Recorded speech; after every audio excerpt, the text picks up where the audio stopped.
Electric field at equatorial point due to a dipole. इसके derivation के लिए सबसे पहले हमको एक डाइपोल कंसीडर करना पड़ेगा। यह मान लीजिए हमारा एक डाइपोल है और ये डाइपोल का -q चार्ज है और यह +q चार्ज है, और इस डाइपोल से परपेंडिकुलर किसी पॉइंट पर अगर हमको इलेक्ट्रिक फील्ड निकालनी है तो उसके लिए सबसे पहले हमें इस दोनों पॉइंट को ज्वाइन करना होगा और इन दोनों पॉइंट को भी ज्वाइन करना होगा। और इस डाइपोल का लेंथ जनरली 2a होता है, तो इस मिड पॉइंट से यहाँ तक का डिस्टेंस a और यहाँ से यहाँ तक का डिस्टेंस भी a, और इसका पाइथागोरस थ्योरम से आ जाएगा r √√a² + x²। और हमको इस पॉइंट पे इलेक्ट्रिक फील्ड निकालनी है इस डाइपोल की वजह से। तो डाइपोल में दो चार्ज हैं, एक -q और एक +q। तो सबसे पहले हम +q की वजह से इस पॉइंट पर इलेक्ट्रिक फील्ड निकालेंगे। तो +q की वजह से इस पॉइंट पर जो इलेक्ट्रिक फील्ड होगा वो कुछ इस डायरेक्शन में होगा, क्योंकि हम एज्यूम करते हैं कि यहाँ पर 1 कूलम का एक टेस्ट चार्ज हमने रखा है, जिससे हमें पता कर सके कि यहाँ पर इलेक्ट्रिक फील्ड किस डायरेक्शन में होगा। तो ये भी प्लस और हमने प्लस एज्यूम करके रखा हुआ है, तो ये दोनों एक दूसरे को रिपेल करेंगे, तो जो इलेक्ट्रिक फील्ड की डायरेक्शन आएगी वो इधर आएगी। ठीक उसी तरह यहाँ पर -q चार्ज है, तो इसके लिए जो इलेक्ट्रिक फील्ड की डायरेक्शन आएगी वह कुछ इधर आएगी। तो जो हमको पता है कि इलेक्ट्रिक फील्ड एक वेक्टर क्वांटिटी होती है, तो इन दोनों डायरेक्शन का जो हम वेक्टर लेंगे तो वह इसके कुछ बीच में से जाएगा। तो इस पॉइंट पे हमको इलेक्ट्रिक फील्ड निकालने के लिए सबसे पहले हम इसके वजह से इलेक्ट्रिक फील्ड निकालें, जो कि इधर आया, इसको मान लीजिए कि E1 है, और इस -q चार्ज की वजह से इस पॉइंट पे इलेक्ट्रिक फील्ड आया जो कुछ नीचे की तरफ आया, तो मान लीजिए E2 है, और जो नेट इलेक्ट्रिक फील्ड होगा वह हमारा ये होगा। ये हमको निकालना है कि हाँ इस पॉइंट पर नेट इलेक्ट्रिक फील्ड कितना होगा इस -q और +q चार्ज की वजह से। तो सबसे पहले यह एंगल अगर हम थीटा कंसिडर कर लें, तो यह थीटा कंसिडर कर लेंगे तो जो हमारा यह एंगल होगा यह थीटा हो जाएगा, क्योंकि यह और ये दोनों पैरेलल लाइन है और ये ट्रांसवर्सल लाइन है। तो यह एंगल थीटा, तो यह एंगल भी थीटा होगा।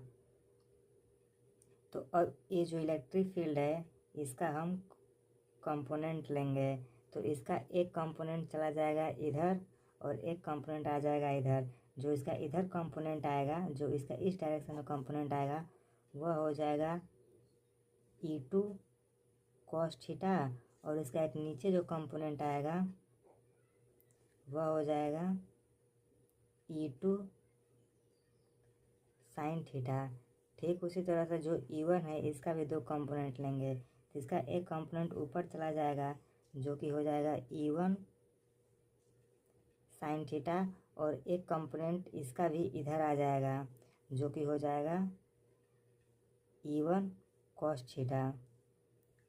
तो अब हमको इस पॉइंट पर नेट इलेक्ट्रिक फील्ड निकालनी है, तो हमको E2 cos theta + E1 cos theta दोनों को ऐड करना पड़ेगा। और अगर हम दोनों चार्जेस का मैग्नीट्यूड देखें तो वो सेम है। जब दोनों चार्ज का मैग्नीट्यूड सेम है, बस डायरेक्शन अलग है, तो अगर हम मैग्नीट्यूड वाइज देखेंगे तो यहाँ पर E1 E2 और E1 दोनों का मैग्नीट्यूड सेम है, यानी कि हमको ई नेट निकालने के लिए E2 और E1 दोनों का जब मैग्नीट्यूड सेम है तो बस हम इसको E कंसिडर कर लेते हैं। तो यहाँ पर भी E cos थीटा, यहाँ पर भी E cos थीटा, दोनों मिलकर हो जाएगा हमारा 2E cos थीटा। तो इसका मतलब इस -q चार्ज से और इस +q चार्ज से अगर, और E होता है E = kq/r का स्क्वायर, मतलब डिस्टेंस का स्क्वायर। तो हम इस फार्मूले में पुट करेंगे तो हमारा हो जाएगा E net = 2kq/r² cos theta. अब हम cos थीटा की वैल्यू निकालेंगे, तो हमको पता है कि cos थीटा जो होता है हमारा वह बेस अपान हाइपोटेन्यूस होता है, बेस अपान हाइपोटेन्यूस। तो अगर ये थीटा है तो इसके हिसाब से जो हमारा बेस होगा वो नीचे वाला होगा और हाइपोटेन्यूस यह होगा। तो जो बेस होगा हमारा वो ए हो जाएगा, और हाइपोटेनस हमने निकाल के रखा है रूट अंडर ए स्क्वायर प्लस एक्स स्क्वायर। अगर हम इस अंडर रूट को हटा दें तो हम इसको लिख सकते हैं ए अपान, तो आगे हो जाएगा 2k³ अपान एक्स स्क्वायर प्लस ए स्क्वायर, और मल्टीप्लाई में है ए अपान ए स्क्वायर प्लस एक्स स्क्वायर का पावर 1/2। इसको हम मल्टीप्लाई कर लेंगे, मल्टीप्लाई करेंगे तो हमारा आ जाएगा 2k³ ए अपान, यहाँ पर पावर 1 है और यहाँ पर पावर 1/2 है। जब इसको मल्टीप्लाई करेंगे तो एक्स स्क्वायर 3/2।